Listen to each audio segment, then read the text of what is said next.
Hello friends, তোমাদের আবার একটা নতুন ভিডিওতে স্বাগত জানাই। তো তোমরা দেখছো SG tutorial guide YouTube channel. তো বন্ধুরা, তোমরা প্রত্যেকে জানো যে গতকাল আমি তোমাদের জন্য একটা ভিডিও বানিয়েছিলাম যেখানে আমি বলেছিলাম যে মেদিনীপুর অটোনোমাস কলেজে কিন্তু এন্ট্রান্স টেস্ট হচ্ছে। মেদিনীপুর অটোনোমাস কলেজ যদি এন্ট্রান্স টেস্ট নিতে পারে, তাহলে বাদবাকি ইউনিভার্সিটি যদি এন্ট্রান্স টেস্ট নেয়, সেক্ষেত্রে তোমরা কি করবে?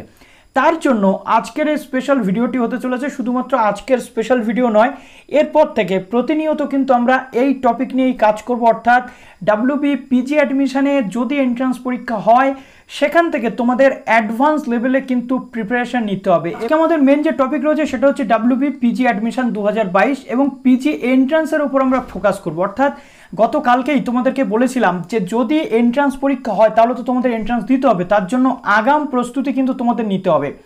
যদি 15 দিনের নোটিশে বা 20 দিনের নোটিশে এন্ট্রান্স পরীক্ষার বিভিন্ন ইউনিভার্সিটির পক্ষ থেকে চলে আসে আপডেট, সেক্ষেত্রে এন্ট্রান্স পরীক্ষার জন্য প্রিপারেশন নেওয়াটা কিন্তু যথেষ্ট সমস্যার হতে চলেছে তোমাদের জন্য। কি যদি তোমরা 1 মাস আগে বা 29 দিন আগে এই যে প্রিপারেশন সেটা তোমরা নিয়ে নাও, বা যদি ফর্ম ফিল আপের পরবর্তী ক্ষেত্রে 8 থেকে 10 দিনের মধ্যে যদি পিজি এন্ট্রান্স হয়, তাহলে কিন্তু তোমাদের সমস্যা হয়ে যাবে। তার কারণে আজকে থেকে এই জার্নিটা শুরু হচ্ছে। ডাব্লিউবি পিজি এন্ট্রান্স 2022-এর যে প্রসেস, সেটা কোন কোন কলেজ বা কোন কোন ইউনিভার্সিটি নেবে আমরা জানি না, কিন্তু একটা বেসিক ডিটেল তোমাদের সামনে তুলে ধরার চেষ্টা করছি। কাজেই যারা নতুন আছো আমাদের চ্যানেলে, অবশ্যই চ্যানেলটিকে সাবস্ক্রাইব করে পাশে থাকা বেল আইকনটিতে ক্লিক করে দাও, যাতে সমস্ত আপডেটগুলো তোমরা এখান থেকে টাইম টু টাইম পেয়ে যাও। পিজি অ্যাডমিশন থেকে শুরু করে এভরিথিং, সমস্ত তথ্যই তোমরা এখান থেকে পাবে। কাজেই চ্যানেলটি সাবস্ক্রাইব করে আমাদের পাশে জুড়ে থাকো এবং বন্ধুদের মাঝে শেয়ার করতে ভুলো না। তো আজকে অবশ্যই একটা সাবজেক্টের এন্ট্রান্সের প্রশ্নপত্র নিয়ে আলোচনা করব, কিন্তু তার আগে এন্ট্রান্স দেওয়ার আগে কতগুলো জিনিস তোমাদেরকে ক্লিয়ার করতে চাইবো। অল ওভার ওয়েস্ট বেঙ্গলে যদি এন্ট্রান্স হয়, সব ইউনিভার্সিটি হবে না এটা আমরা জানি, কেননা অলরেডি আমরা জানি যে 80-20 রেশিওতে কিন্তু অ্যাডমিশন প্রসেস শুরু হওয়ার কথা রয়েছে। কিন্তু যদি এন্ট্রান্স পরীক্ষা হয় তাহলে তোমরা কি করবে? সেই টাইমে তো তোমাদের এন্ট্রান্স পরীক্ষাটা দিতেই হবে। আর এন্ট্রান্স পরীক্ষা যদি দিতে হয়, সেক্ষেত্রে অ্যাডভান্স প্রিপারেশান নেওয়াটা কিন্তু খুবই জরুরি। আর অ্যাডভান্স প্রিপারেশান নেওয়ার জন্য তোমাদের কতকগুলো যে জিনিস সেটা কিন্তু মনে রাখতে হবে। 1 নম্বর যে জিনিস সেটা রয়েছে যে আমরা জানি 2020 থেকে 2021 সাল পর্যন্ত কিন্তু কোনো রকম এন্ট্রান্স পরীক্ষা হয়নি। অর্থাৎ কোনো রকম এন্ট্রান্স পরীক্ষা না হওয়ার জন্য আমাদের সামনে কিন্তু যথেষ্ট অন্ধকার রয়েছে। অন্ধকারটা কেন রয়েছে? কেননা আমরা জানি না যে এন্ট্রান্সের প্রশ্ন কেমন হয়, বা আমরা জানি না লাস্ট 2 বছরে এন্ট্রান্স না হওয়ার কারণে অনেক ইউনিভার্সিটি বা কলেজ কিভাবে এন্ট্রান্স পরীক্ষা নেবে। কিন্তু এন্ট্রান্সের একটা বেসিক ফরম্যাট হয়, সেই ফরম্যাটটাই আজকে তোমাদের সামনে ডিসকাস করতে চলে এলাম। প্রথমত, এন্ট্রান্স পরীক্ষা কিন্তু মেনলি হয় এমসিকিউ মোডে, অর্থাৎ এমসিকিউ প্রশ্ন থাকে এন্ট্রান্সের ক্ষেত্রে। একটু লেখাটা খারাপ হতে পারে, কেননা নতুন ব্যবহার করছি জিনিসটা, তো প্লিজ তোমরা একটু সঙ্গে থেকো। তো এমসিকিউ প্রশ্ন কটা থাকে? মিনিমাম আমরা দেখেছি 50টা কোশ্চেন কিন্তু থাকে এমসিকিউ প্যাটার্নের কোশ্চেন এন্ট্রান্সের ক্ষেত্রে। 50টা কোশ্চেন ইন্টু 2, অর্থাৎ এখান থেকেই কিন্তু চলে আসে আমাদের 100 মার্ক। অর্থাৎ ডাইরেক্ট 100 মার্কের পরীক্ষা হয় না, 50 মার্কের কিন্তু এমসিকিউ পরীক্ষা থাকে আমরা দেখেছি, এবং প্রত্যেকটা প্রশ্নের মান থাকে কিন্তু 2। সুতরাং এখান থেকে আমাদের ক্লিয়ার হয়ে গেল যে এমসিকিউ পরীক্ষা হয়। এবং যার যার কি হয়, নাম্বার 3 রয়েছে যেটা যার যার নিজস্ব সাবজেক্ট। অর্থাৎ তুমি যদি বাংলার স্টুডেন্ট হয়ে থাকো, তুমি যদি ইংরেজির স্টুডেন্ট হয়ে থাকো, তুমি যদি ম্যাথের স্টুডেন্ট হয়ে থাকো, তাহলে কিন্তু তোমার নিজের সাবজেক্টের উপরে এমসিকিউ মোডে এন্ট্রান্স পরীক্ষা দিতে হবে। তো এটা গেল তোমাদের সাবজেক্টের উপর ভিত্তি করে। এবার নাম্বার 4 আসছি, টোটাল মার্কস। তাহলে আমরা দেখে নিলাম যে টোটাল মার্কস এখানে আমাদের থাকছে 100। অতএব 100 মার্কসের পরীক্ষা আমরা কিন্তু এমসিকিউ মারফত দেব এন্ট্রান্সের জন্য। এরপর আমরা যদি দেখি অপশান, অর্থাৎ OFTION অপশান কটা থাকে।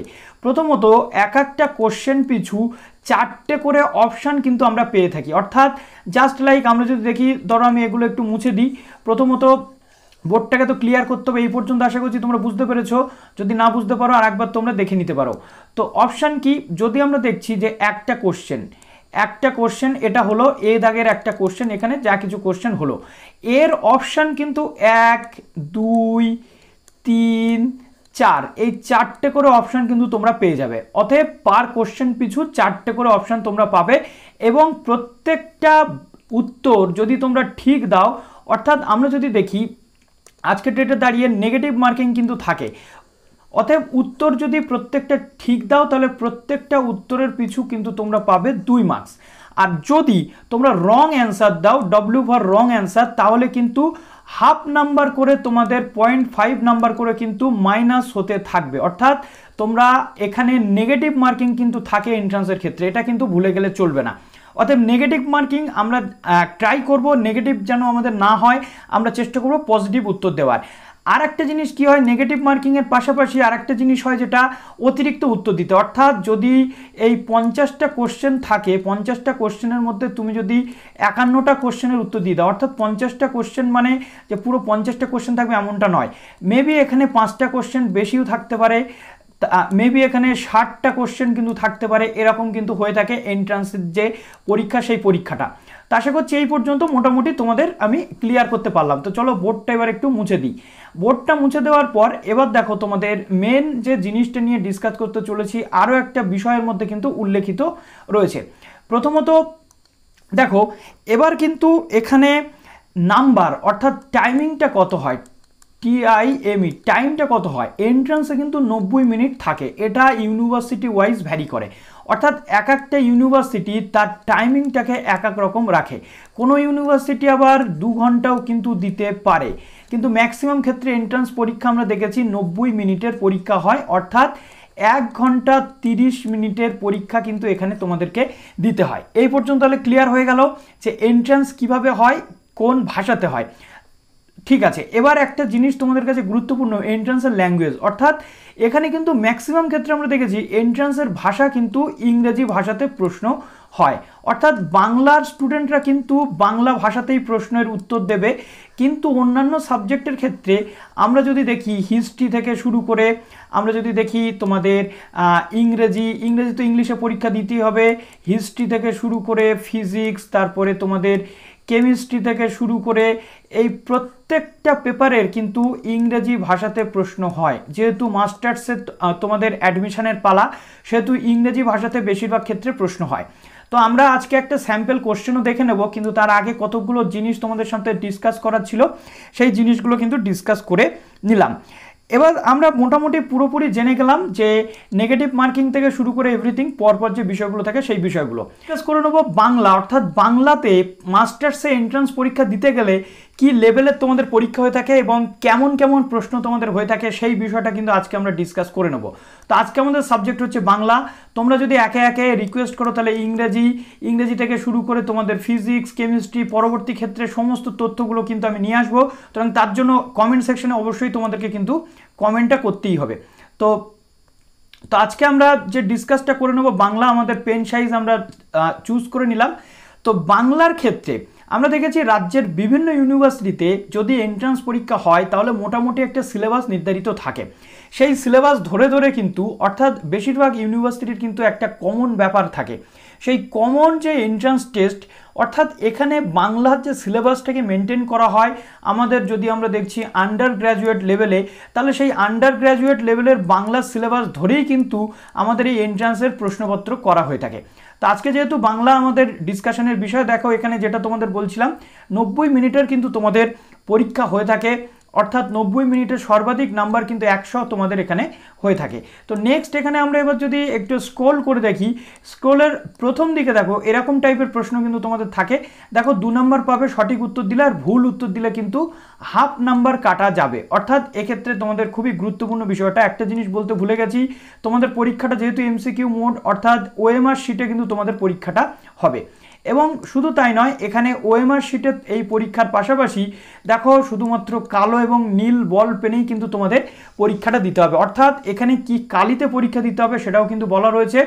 এবং এখানে আরও একটা জিনিস বলা রয়েছে, OMR নির্দিষ্ট স্থান ছাড়া কোথাও দাগ দেবে না। অর্থাৎ OMR শিটে যখন আমরা পরীক্ষা দেব তখন একটা নির্দিষ্ট স্থান থাকবে, যে জায়গাটাকেই আমাদের শুধুমাত্র দাগ দিতে হবে। নেক্সট এখানে এবার দেখো কি রয়েছে, OMR পত্রে নির্দিষ্ট স্থানে প্রশ্নপত্রের নাম্বার লিখতে হয়, সমস্ত সাবধানতার সাথে এই প্রশ্নের কিন্তু উত্তর দিতে হয়। অতএব এখান থেকে তোমরা দেখতে পাচ্ছ এন্ট্রান্সের পুরো যে বিষয় সেটা কতটা গুরুত্বপূর্ণ হয়ে থাকে। তো দেখো এবার নেক্সট আমরা যদি দেখি, OMR পত্রে নির্দিষ্ট স্থানে পরীক্ষা কেন্দ্রের নাম এবং নিজের সম্পূর্ণ স্বাক্ষর দিতে হবে, এটা কিন্তু হয়ে থাকে। প্রশ্নপত্রের রোল নাম্বার থেকে শুরু করে ভরাট করতে হবে, পরীক্ষার্থীর নাম, কেন্দ্রের নাম, এই জিনিসগুলো কিন্তু থাকে। এবং দেখো সবচেয়ে গুরুত্বপূর্ণ যে বিষয়টা, এখানে তোমাদের মোবাইল ফোন, ক্যালকুলেটর, তারপরে স্লাইড রুল, টেবিল, হাত ঘড়ি, রেখচিত্র, গ্রাফ, কোনো ধরনের তালিকা পরীক্ষা কেন্দ্রে কিন্তু আনা যাবে না।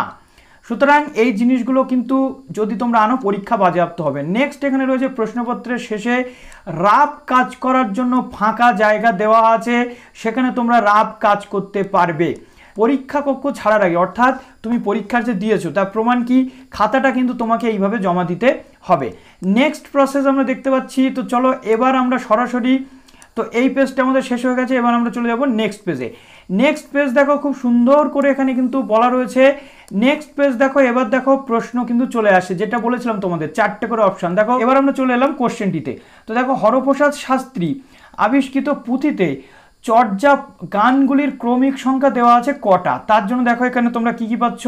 প্রথমত এখানে তোমরা পাচ্ছ গানের সূচনায়, গানের শেষে, সংস্কৃত টিকার সূচনায় এবং সংস্কৃত টিকার শেষে। অতএব এখান থেকে তোমরা দেখতে পেলে যে 4টে করে অপশান, অতএব এখান থেকে কিন্তু তোমরা দেখতে পেলে যে 4টে করে অপশান দেওয়ার কথা ছিল, সেই 4টে করে অপশান কিন্তু তোমরা পেয়ে যাচ্ছ। তারপর দেখো নেক্সট এখানে কি বলা হচ্ছে। প্রথমত গৃহহীন ভ্রাম্যমান অবস্থায় যেখানে পৌঁছে মুকুন্দ চক্রবর্তী দেবীর স্বপ্নাদেশ লাভ করেছিলেন সেটি কোথায়? তোমাদের জায়গার নাম দেওয়া রয়েছে কটা। তারপর দেখো নেক্সট এখানে রয়েছে প্রত্যেকটা সাবজেক্টে কিন্তু এইভাবেই তোমাদের সমস্ত যে বিষয় সেটা দেওয়া থাকে। তো চলো এবার আমি নেক্সট যে পেজ রয়েছে সেই পেজটাতে নিয়ে চলে যাচ্ছি। টোটাল 8খানা পেজের কিন্তু কোশ্চেন এখান থেকে আমরা দেখতে পাচ্ছি। তো দেখো এখানে 8খানা পেজের আমরা কোশ্চেন দেখতে পাচ্ছি। 9 নম্বর কোশ্চেন এটি। অতএব এখানে আসামের ভাষা তথা সংস্কৃতির প্রসার ও উন্নতির জন্য অসম সাহিত্য সভা প্রতিষ্ঠিত হয়েছিল কবে? তার জন্য 4টে অপশান কিন্তু তোমরা পাচ্ছ। প্রেমেন্দ্র মিত্রের মহানগর গল্পটির প্রথম প্রকাশিত হয়েছিল কবে? নতুন ইহুদি নাটকটির রচয়িতা কে? বিজন ভট্টাচার্য নাকি সলিল সেন কে? তারপর দেখো, তো দেখো এইভাবে কিন্তু সমস্ত যে জিনিসগুলো তোমাদের এখানে দেওয়া রয়েছে। তো এখানে টোটাল যে কোশ্চেনগুলো সেগুলো কীরকমভাবে থাকে দেখো, আমি তোমাদেরকে এক এক করে দেখাচ্ছি। এরকম টাইপের কোশ্চেন কিন্তু তোমাদের সামনে চলে আসে পরীক্ষার জন্য। তো সুভাষ মুখোপাধ্যায়ের ভূতের বেগার একটি ছড়ার বই, কবিতার বই, প্রবন্ধের বই, এরকম টাইপের কোশ্চেন থাকে। অর্থাৎ তোমরা অনার্স লেভেলে যা পড়েছো বা তোমরা এতদিন ধরে যা যা পড়ে এসেছো সেই টাইপের কোশ্চেন কিন্তু থাকে তোমাদের সাবজেক্টে।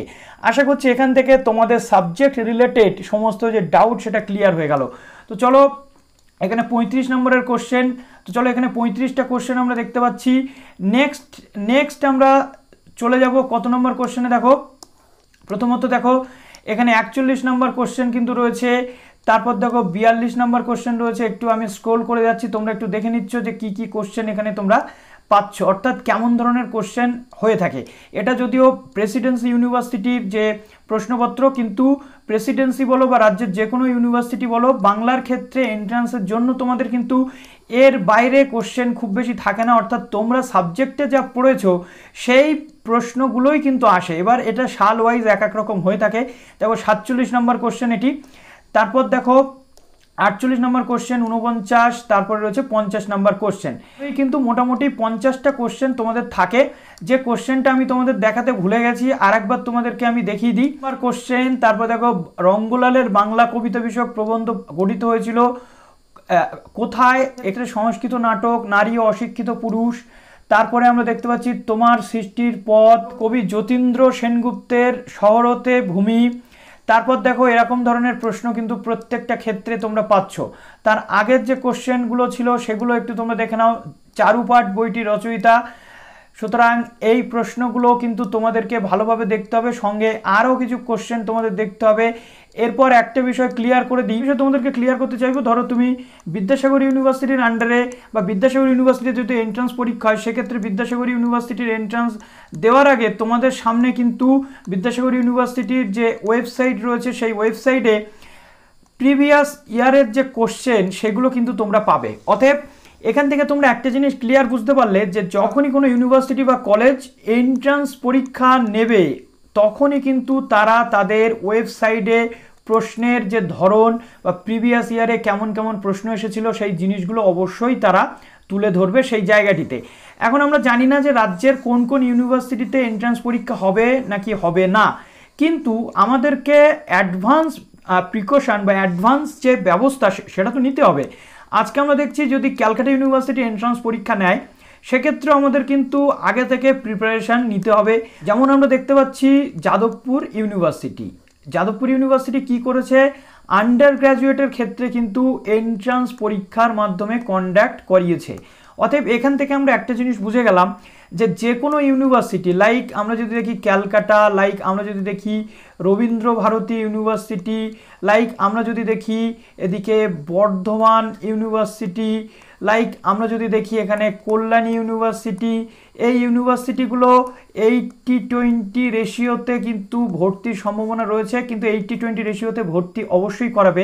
যেমন আমরা দেখেছি যে মেদিনীপুর কলেজ এন্ট্রান্স পরীক্ষা নেবে বলেছে, বাট সেখানে আগের মতো 60-40 রেশিওতে কিন্তু অ্যাডমিশনের কথা বলেনি, কি বলেছে 80-20 রেশিওতে ভর্তি হবে। অতএব এখান থেকে আমরা বুঝে গেলাম যে সম্পূর্ণ প্রসেস আমাদেরকে প্রস্তুতি থাকতে হবে এবং সেই অনুযায়ী আমাদেরকে নিজেদেরকে চালিয়ে নিয়ে যেতে হবে।